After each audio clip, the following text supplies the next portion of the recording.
Hey, what's up everybody? Welcome to another episode of BS for Build. We are on the final assembly of my Lotus Evora. I am very excited. I'm honestly more excited today to come to the shop and get to work than I have been in a very, very long time. I think it's because all the nervous parts are kind of gone and now I'm just anxious to get it all put together and drive the hell out of it. So, I made up a schedule off the top of my head yesterday that we were going to do the back in one episode and the front in one episode, and then I changed that to the back, the middle, then the front, and we're behind schedule, so I'm working on the back. But the majority of this episode is going to be working on the middle.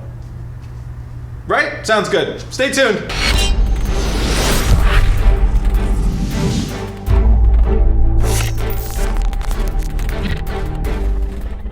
Alright, the first thing I want to do is I'm going to paint these surrounds. I found out that, well, I don't really know. I guess some of these Evoras have this like blacked kit. That means you have the black roof and the black vinyl on the sides.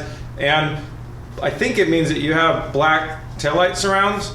I'm not 100% sure, but I am 100% sure that it's going to look better. So I'm going to paint these black. That way they have time to dry before I need to install them at the end of the night. I do have one semi-burnt out taillight that you've probably seen in episodes before. I have a new taillight on its way thanks to a viewer that emailed me and is selling me an extra one that he has. So that will be in, but not right now. So for the time being, I'm going to install the half-dead one, but it's better than a full knot one.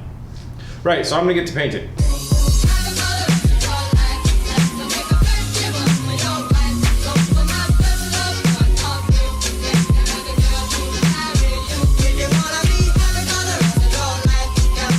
Alright, these are painted up nicely. They didn't even need a sanding because they were so scuffed up from the prior use.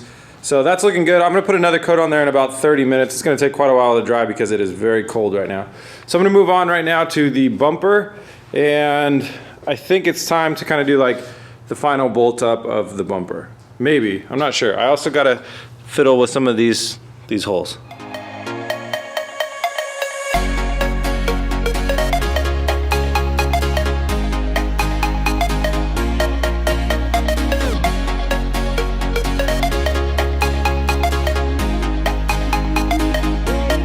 Alright, well that took way too long, but you can see we got the camera in here just like that, and if we come around, I threw the car into reverse, and you can see on our screen right here that we can see the back of the shop. So it's working good. It needs to be angled down a little bit more, but that'll be simple because there's a metal bracket in there, and just bend that down a little bit and bend it, and it'll angle down. So that's all good. The next thing I think I'm going to do is pop the gas cap and rivet down the gas cap.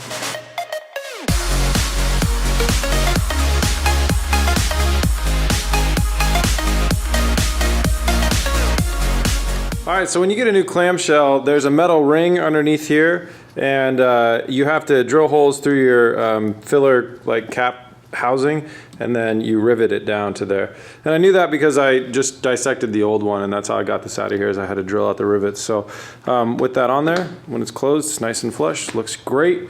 So continuing on in the back here, I think it's time to, I don't know, I'm just going to start doing odds and ends and see where I get. The bumper needs to go on fully. The battery housing tray needs to be screwed down to the chassis. There's holes back there, and this tray that holds the battery actually goes kind of around the fiberglass of the rear clamshell. Those vents need to go in here, and then the whole backing area for here, and also the striker plate for the whatever that thing's called, the hatch, needs to go in here. So lots of odds and ends, but I'm just going to start busting them out and see where I get.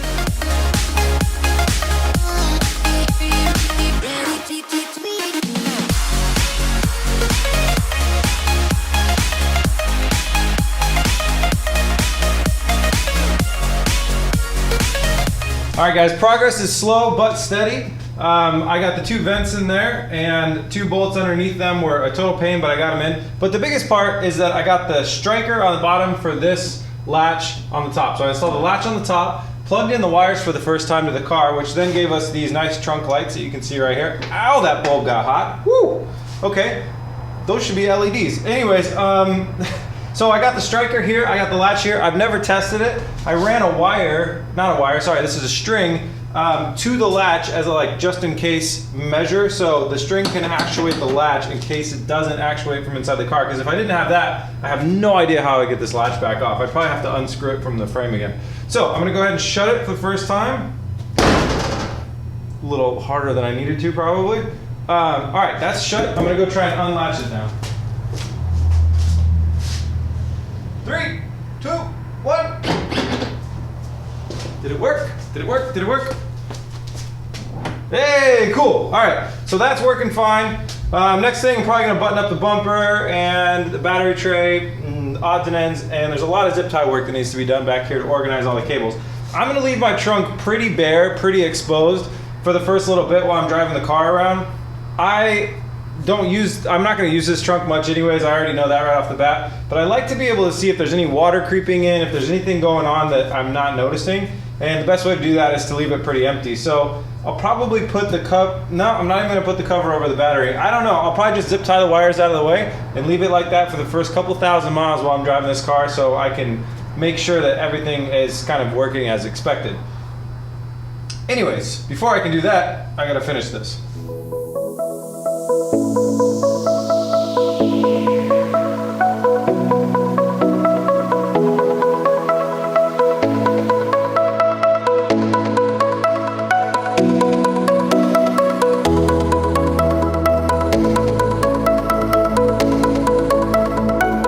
All right, for I think what is the third time, the bumper is on and secured. It's on the most this time though, so yep, not coming back off. I put this pad thing under here. Yep, that was cool. And the last thing I'm gonna do is install the vent panel right up there.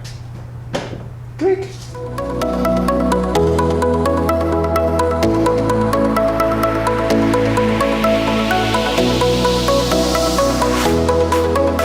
All right, I'm back for day 2. Vent panel's on. It aligned with the car really nicely. Everything looked great when we did that. And then this morning, I was messing with the latch inside of there, trying to somehow mysteriously, after I tightened down all the bolts in there, the auto pop inside the car stopped working. It wouldn't auto disengage. So I was fiddling with that, and then my worst nightmare happened.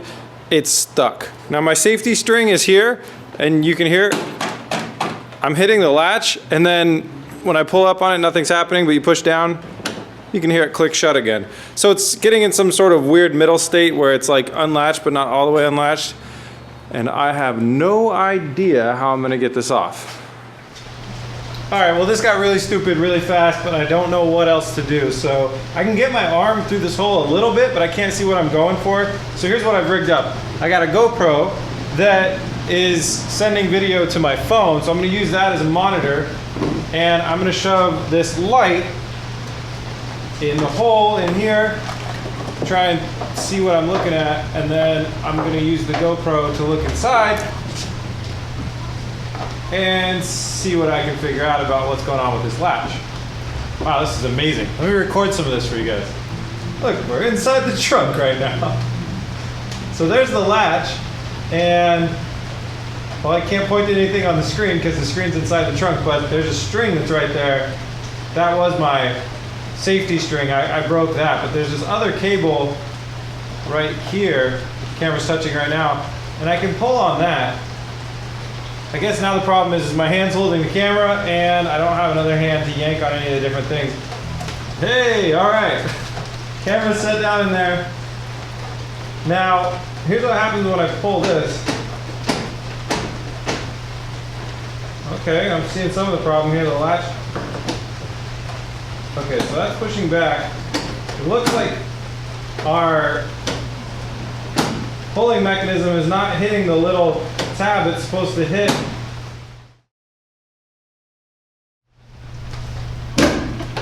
Yeah! Bye, phone. I did it! Alright, so let's not make that mistake again. The worst part about sometimes doing these things is now I have to just adjust the latch and risk doing that all over again.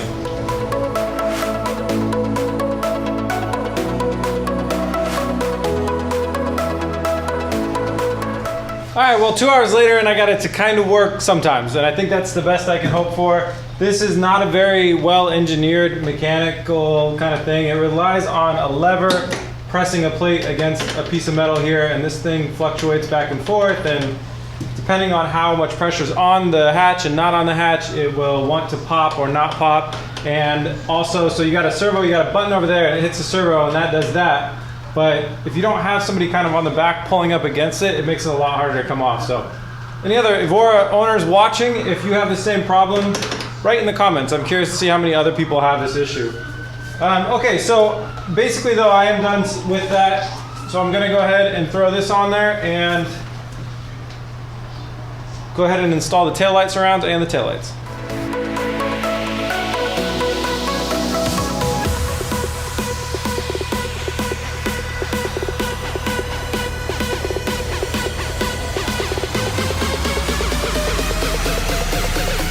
All right, I got taillights installed. Everything went okay with that. And I basically buttoned up all the wiring on the inside here. So I do have some space, but I'm never gonna use this trunk because I absolutely cannot trust it. So now that I've spent a day and a half on the back when I'm in the middle episode, it's time to finish some middle stuff. So I'm gonna consider this wheel well and the other one middle stuff. And it's time to install the wheel liner.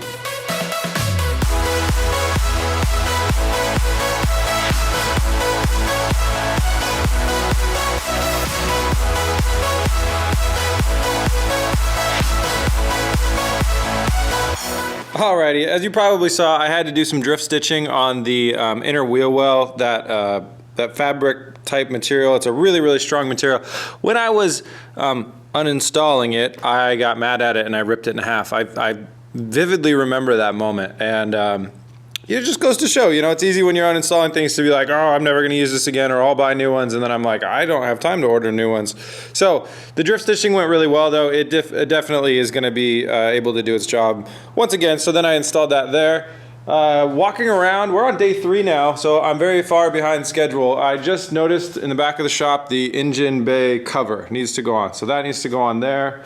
I found some license plate lights in like a bucket that I had somewhere of parts, miscellaneous parts. So that's good. Those are wired up and installed. I didn't have to remove the rear bumper, but it got pretty technical. I grabbed the scoops from home. They need to be wet sanded, cut and buffed. They are pretty roughed up right now. And the biggest thing is my wonderful girlfriend was nice enough to come in and do upholstery yesterday. So sorry we didn't film it. It's like vinyl wrapping a car, except it's inside out. That's all it is. It's exactly like vinyl wrapping. Oh, and you spray adhesive down before you put the material over it. And other than that, it's awesome. So I need to trim up the sides of this headliner and then we can install it, but she got all the A pillar and the B pillar covers done perfectly. So I'm really happy with the way that turned out. If you didn't notice, we switched from a gray interior to black interior. Well, fabric.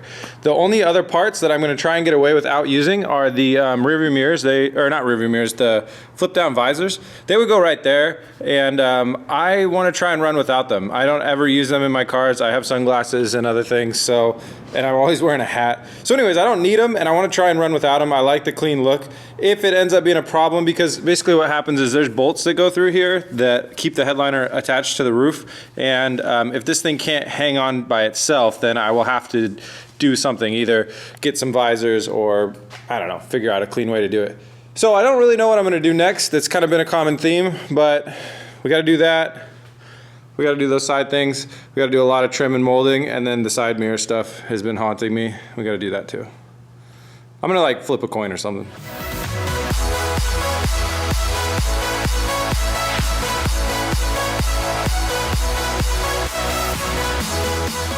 All right, I decided to go with attaching the engine cover first, so that's on there. There's still some wet paint on that. I had to repaint the grill. It got a little bit too much overspray death on it, but that's on there, looking great. Next thing I'm gonna go ahead and do is come over here and I'm gonna finish up the sides on our headliner.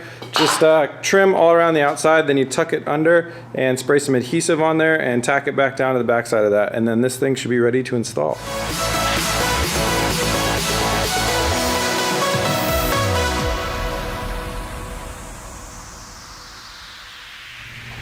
Alright, in addition to not mounting the visors, I'm also not doing the garage door opener setup right here. That would plug in right there. I don't have a garage, so I'm not going to worry about that. I'm going to leave it out. So one thing I do want though is the dome light. So I cut a little X here where the square is. You want to cut from the back and cut a little X to both sides of the corner. And then this just kind of plugs in right here. Pretty simple little install. And that's that. Now there's wires on the inside that run up along the B pillar and across the roof and into this. And the next thing I want to do is I need to tap into those and find alternate power. So this is going to have power, but I need to find some different power to run our mirror. Rear view mirror, that is.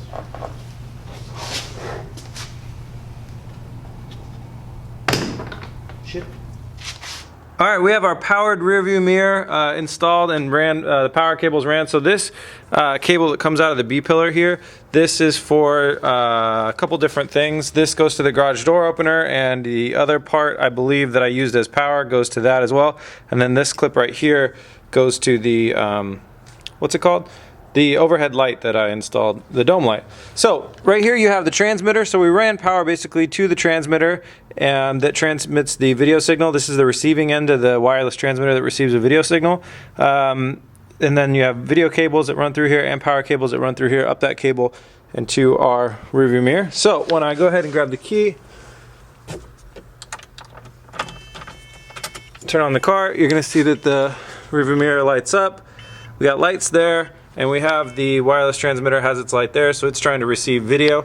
So the next thing that we got to do to finish this little puzzle is install somewhere in the back there, more like back here. I'm thinking of installing it on the inside of this glass because I want to get as high up on the car as I possibly can, but while still being undercover and not blocking any of the body lines. So I think like right back here is going to be the best spot. So I got to mount the camera there, run power to it, and then that will wirelessly transmit video over here. Now the way I'm going to make all these cables look nice is before they're duct taped to the roof, I'm going to try and bundle them around this roll bar right here and then tape them to the roof and do all that stuff so the line will run through there.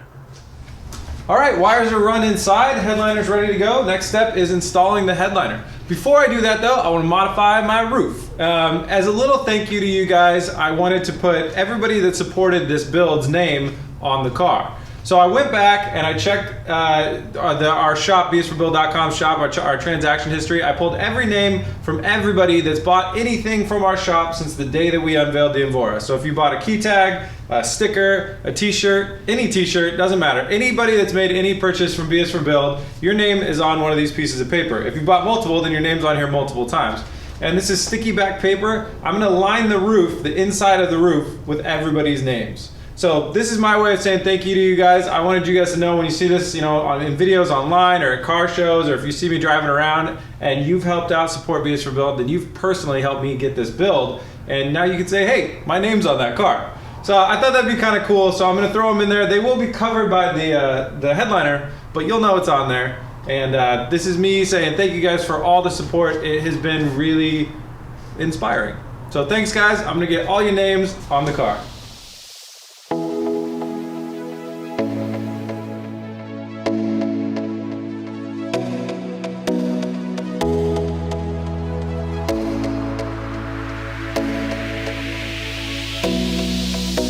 All right, update, the headliner's in. I got that A pillar in.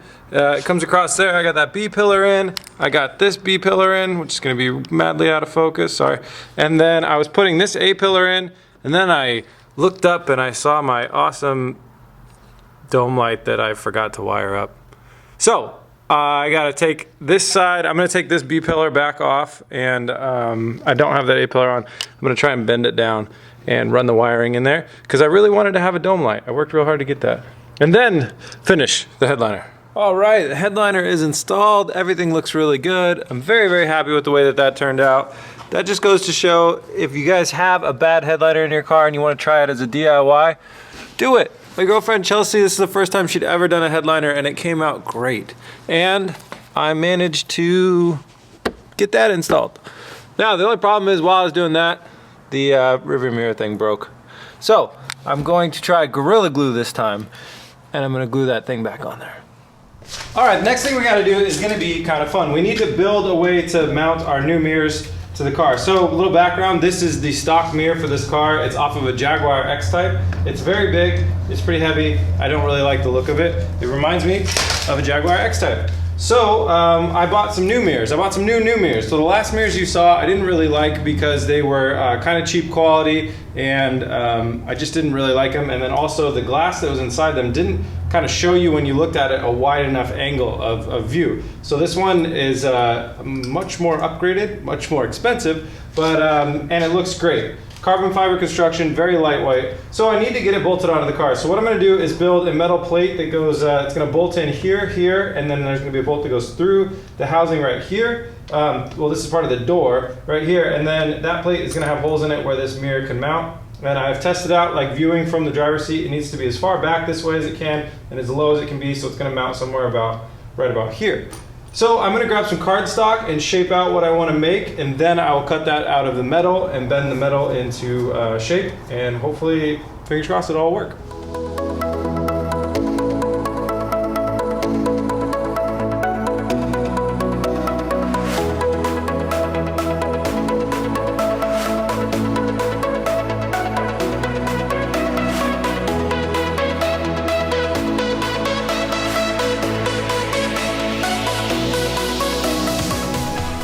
All right, it took me 2 tries, but I got one of these made that's the right size and shape and the right bends. I was gonna do some threaded rod through here, welded onto the back, but I'm worried about warping this piece of metal, and it is sturdy enough that I just did 2 bolts up top here, and it's totally fine. So I'm very excited. It looks a little rough, but once I sand it up, clean up the edges, and paint it, it'll look much better. So don't worry about that.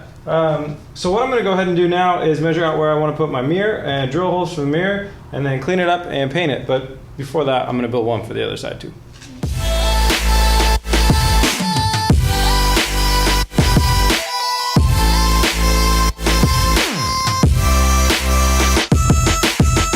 All right, so I got the holes drilled right here in our brackets, both of them, and this is a coat of black primer. I don't have any high filler primer, unfortunately, so this is just black plain primer.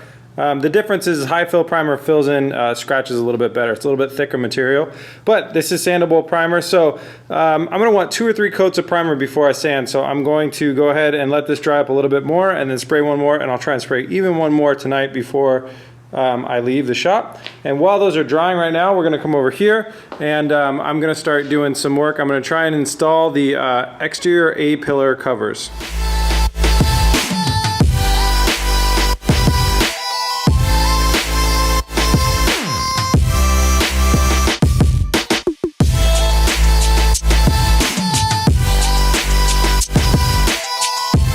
All right, passenger side A-pillar is on. The covers.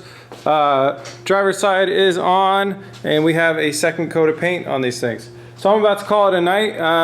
Like I mentioned earlier, I was pretty behind this whole weekend, but I'm mostly caught up. The only thing that's left is those scoops need to be wet sanded and polished and then attached to the car. So I'm not too far behind going into the last episode of installation assembly, some assembly required Lotus Evora. All right, I am calling it a night. Thank you guys so much for watching. We got 1 episode of assembly left until the finale. I'm very, very excited. So we'll do our midweek episode, and fingers crossed that it does not rain on the weekend for the finale. Local people, keep your eyes out on our Facebook and our Instagram. It's just facebook.com/BSforBuild, and we're BSforBuild on Instagram. Follow us there. We might head out to Cars and Coffee on Saturday to kick off like the morning of the finale episode. So if you want to maybe get in on that episode or come by and see the car, the plan is, if the weather is nice, head out there first thing Saturday morning, kind of get that thing kicked off. Hopefully have Adrian out there and Eric and maybe even Jeff. I'm trying to convince Jeff to come on up. And I'm hoping for it to be a big old celebration and a lot of fun. So stay tuned for that. 1 more episode midweek of final assembly, where we will, last one was like, this was like kind of back to middle, and then we'll do a little middle to front finishing, I hope. Thanks so much for tuning in. Like I said before, I also said before, our social media links. So the last thing I'm going to say is head over to bsforbuild.com and pick yourself up some merch if you want to help out and support. We have hats. We have shop flags like you might be able to see in the back there. We got key tags, we got all sorts of great stuff. And thanks so much to everybody that helped support with this build. You guys are amazing. It really took a lot of the stress off of me. There was a lot of worry with jumping into a build like this. Now we managed to keep it cheap, but you guys really helped out a lot. And everybody, literally everybody, since the day I picked up this Evora and showed it on the channel, if you have contributed to BS for Build, your name is right under the roof now. And I think that's pretty cool. So thank you guys all so much. That's it. Have a great day, guys. Please remember to like and subscribe. Peace!